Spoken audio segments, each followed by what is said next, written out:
in sin. You see, Hebrews 11 verse 4 says these words. By faith Abel offered to God a better sacrifice than Cain, through which he obtained the testimony that he was righteous. God testifying about his gifts, and through faith, though he is dead, he still speaks. We now want to talk about the faith of Abel. And Abel is going to teach us today what it means to worship by faith. What it means to worship by faith. Now, each of these stories comes from the Old Testament. So to fully understand what the author of Hebrews is saying in the New Testament, you need to go back to the Old Testament story. The Old Testament story of Cain and Abel is found in Genesis chapter 4, the first book of the Bible. Abel is the first man of faith because, unlike his mother and father, Adam and Eve, he didn't get to live in a perfect environment and see God face to face, because initially sin had not entered the world. But when Adam and Eve sinned, they were removed from the presence of God. When they were removed from the presence of God, God slew an animal to cover them, emblematic and symbolic of the removal of sin by blood. God slew an animal and covered Adam and Eve. Remember, they tried to cover themselves with fig leaves. They went out and used God's creation to cover themselves. God slew an animal to provide a covering. Stay with me. God rejected their ability to cover themselves, and God created a way for him to cover them. The Bible says in chapter 4, verse 1, that Adam knew Eve, and she gave birth to the first son, and his name was Cain. She gave birth again, verse 2, to his brother Abel. Abel was a keeper of flocks. Cain was a tiller of the ground. Here it is, verse 3. So it came about in the course of time that Cain brought an offering to the Lord of the fruit of the ground. Abel, on his part, brought the firstlings of the flock and their fat portions, and the Lord had regard for Abel and his offering, but for Cain and his offering he had no regard. These two boys were raised in a God-fearing home. They were not raised by parents who were not sure that God was real, because Adam and Eve grew up or were married by God. They were created by God. They walked with God in the cool of the day. So they were not raised in an atheistic environment. They were raised in a theistic or God-oriented environment. And guess what Adam and Eve taught their boys? She taught them, you got to go to church. She taught them about worshiping God. It says in the course of time, verse 3, Abel and Cain brought an offering to God. That meant there was a prescribed time for worship in the course of time. There was a prescribed place of worship because they brought their offerings to a location. So God had given them the time, God had given them the place, and then there was a prescribed way of worshiping. We know there was a prescribed way because he rejected Cain's offering and accepted Abel's offering. So one person did something right, the other person did something wrong. One person did it the way God wanted it, the other person did not. Cain worshipers and Abel worshipers, because both of them went to church. Both of them went to the place. Both of them did the activity, but only one of them was accepted. I want you to know, whether you're a Cain worshiper or an Abel worshiper, So that if you're an Abel worshiper, you'll keep worshiping like Abel. And if you're a Cain worshiper, you'll switch over quick. And you'll see why. So we've learned thus far, it is possible to go to worship and have your worship rejected. To have God said, you wasted your time this morning. When it came to their worship, this showed both boys believed in God because they came to worship. Neither was an atheist. Both desired for their presence to be accepted by God. And you'll see in a moment, Cain gets ticked off when his isn't. Because Cain ran into the problem that many of us run into, watch this, and that is wanting to worship God our own way. Now, in other words, wanting to worship God like I want to worship him, not like he expects me to. So here they are. The two boys go to church, so to speak, to use New Testament language, to worship. When they go to church to worship, we see their offerings, what they brought to God. It says, Cain brought an offering to the Lord from the fruit of the ground, verse 3. Verse 4, Abel, on his part, brought the firstlings of the flock and their fat portions. And the Lord regarded Abel's offering. He didn't regard Cain's offering. Something was wrong with what they brought. What was wrong with it? Cain went and he got some tomatoes, some cabbage, whatever fruit he brought, whatever it was, and he put it on the altar and he says, here it is, God, I've come to church. Abel brought the firstlings of the flock and their fat portion. Here it is, God, I've come to church. God had regard for Abel's offering, which means he consumed it, because whenever God accepted your offering in Scripture, he would consume it. Abel's offering was sitting on the altar and nothing. God didn't snatch it up. He had no regard for it, or to put it in everyday language, he said, I ain't doing nothing with that. I can't accept that. What you mean, God? I've been working all week. I've been tilling the ground. I brought you my stuff. God said, I can't use that. You see, God had already told Adam and Eve, and therefore through them Cain and Abel, that to come in my presence, you must deal with sin. To come in my presence, you must deal with sin. And the only way to deal with sin is through sacrifice.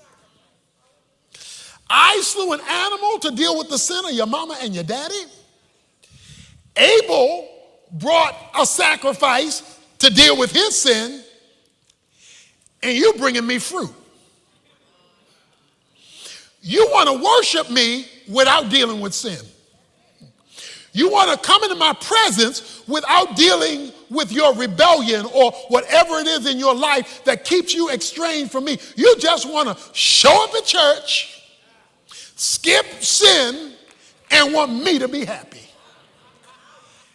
I cannot regard your offering if accompanied with your church attendance is your refusal to recognize and want to address my way, sin. Brothers and sisters, the whole reason Jesus died on the cross was because of our sin and our need for atonement. You worship without atonement, and your worship is not regarded. That is why we center our worship on Jesus Christ, because he is the sin bearer. So the first thing that Cain did, or did not do, that Abel did, was he worshiped God in a way. Of courses featuring compelling video and audio teaching by Dr. Tony Evans. Each course follows a scripture-based curriculum that you will find to be timely and challenging. Course topics range from exegetical deep dives and book studies to building a family with a kingdom mindset. Choose the content that's right for you, on your terms, and engage in valuable discussions with other students via the community dashboard. This course is for your implementation. well-being of your community. Life is busy, but Bible study is still possible. The Tony Evans Training Center. Explore the kingdom, anytime, anywhere. So the first way to be a Cain worshiper is to not believe God enough to give him what he asked for, and you insist on giving him what you want. What you just said was, you're a liar, I can't trust you, but I'm in church. God's integrity has been challenged in worship. There's a second thing they did. It says, Abel brought the firstlings of the flock and their fat. All it says about Cain is he brought an offering. That's all it says. He brought an offering. But it says about Abel, he brought the firstlings of his flock and their fat. He didn't give God junk and leftovers. Firstlings meant the head one, chief one of the flock. The fat meant he found something juicy. Found something with a lot of blubber on it to offer up to God. Cain showed up, and his worship was rejected because it was not a worship that was based on faith. By faith, Abel offered his sacrifice. Cain had all the looks of reality, but he was actually a facade of religion. The offering of Cain lies there. And God says, unacceptable. Something happened. Watch this now. Watch this. This is deep. This is deep. Verse 5. But for Cain and for his offering, why? Because your offering is never detached from you. The Cain and his offering, because God is seeing your seriousness by what you display with your time, talents, and treasures. So Cain, here it is, you don't want to miss this, folks. Verse 5 says of Genesis 4, but Cain became very angry and his countenance fell. Okay, stay with me here. Cain became extremely angry, very angry, ticked off, and his countenance fell. He became angry and depressed. Okay? He is depressed. All because his worship was off. God didn't regard his worship, so his emotions went crazy. Verse 6 of Genesis 4. Then the Lord said to Cain, God's talking to Cain because Cain is emotionally down. Why are you so angry? Why are you mad, boy? And why has your countenance fallen? Why are you so depressed? Okay, verse 7. If you do well, will not your countenance be lifted up? The reason why you're so depressed, you ain't doing right. You're not doing right. Well, what did the boy do wrong? Not worship right. He didn't do right because he didn't worship right. He didn't address sin. He wanted to give God just what he wanted to offer God. His emotions took over and began to dominate him, and God wasn't going to fix it until he changed his worship. Verse 7, if you do well, will not your countenance be lifted again? You're going to smile again? And if you do not do well, if you don't change what you're doing, sin is crouching at the door, and its desire is for you, but you must master it. Oh, no, he didn't go there. He says,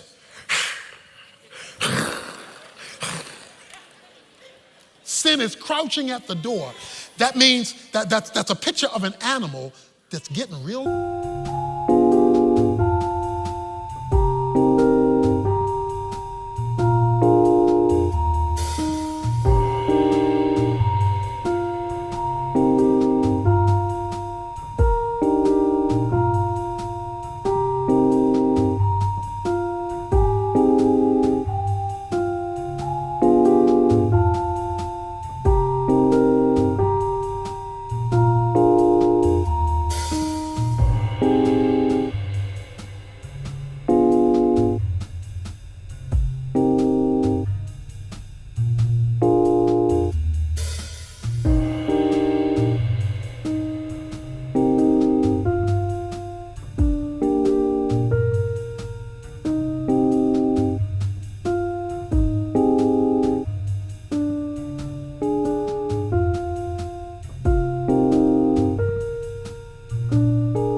ready to.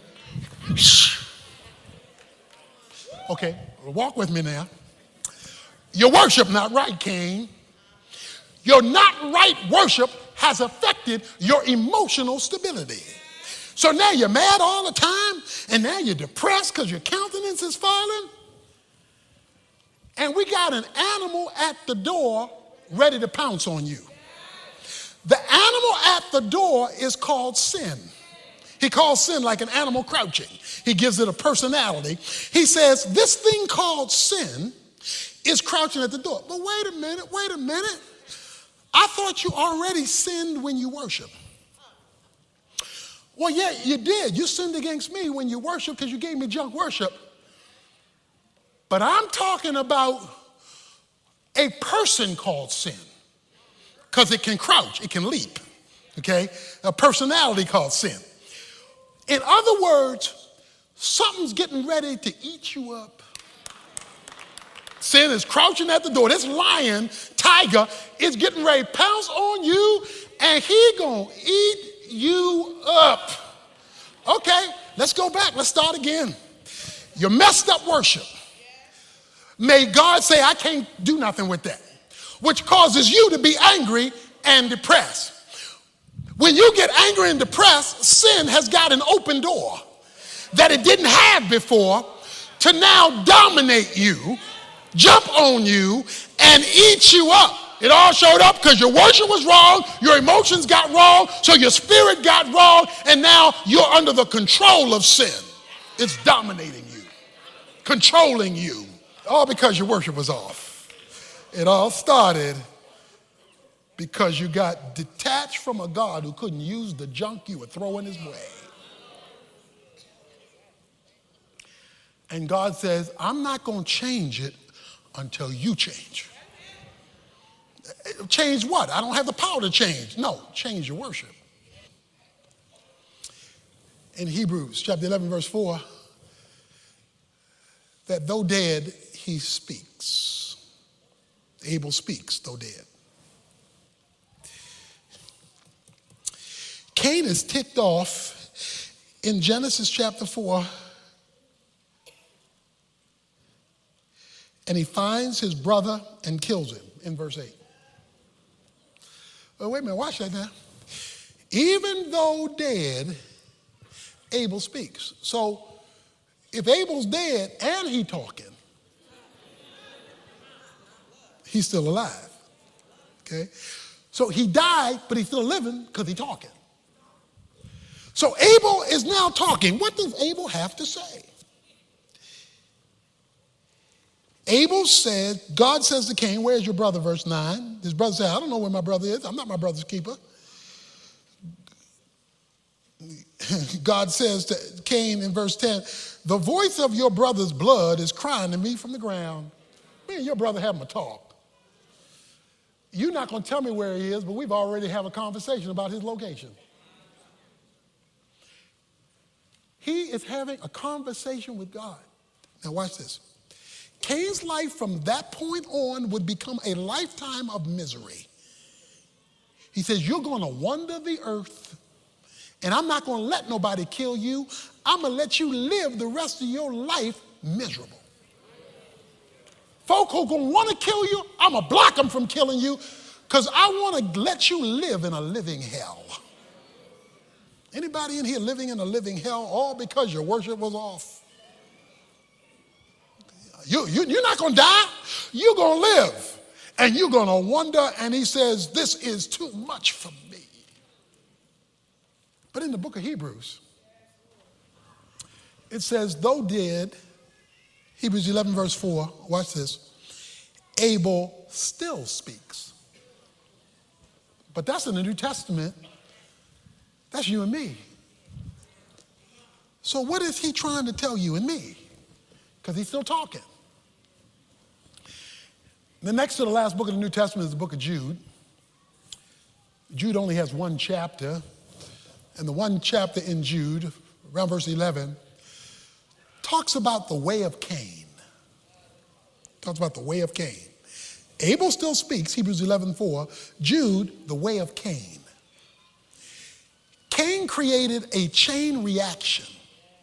His chain reaction is false religion. False religion is coming to God like you please, not like he requires.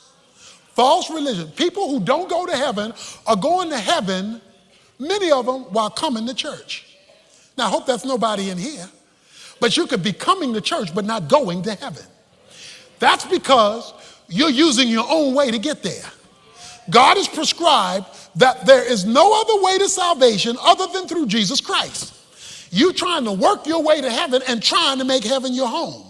Well, you're going to be duly surprised when your worship was rejected, because no man is saved by their works. They're only saved by the finished work of Jesus Christ on the cross. You come to God through Christ, not through being a better, nicer person. So if you go the way of Cain, you're going to wind up wandering forever. That is the biblical definition of hell. But Abel still speaks. And what is he saying to you and me today? Very simple. Abel is saying to me and to you and to us today, you come to God by revelation, not by human reason. Let me say it again. His message is the only way God will accept you coming to him is by what he reveals, not what you think, not how you were raised, not what your mama said, not what your daddy said, not what your friend said, not what the media says. Unless what they said is what he says, you ought to make your decisions by revelation, not by what you can conjure up or I can conjure up in my puny, finite mind. Because the only thing I conjure up in my mind is what my mind can partake of. Human reason. But what faith is, are things that are...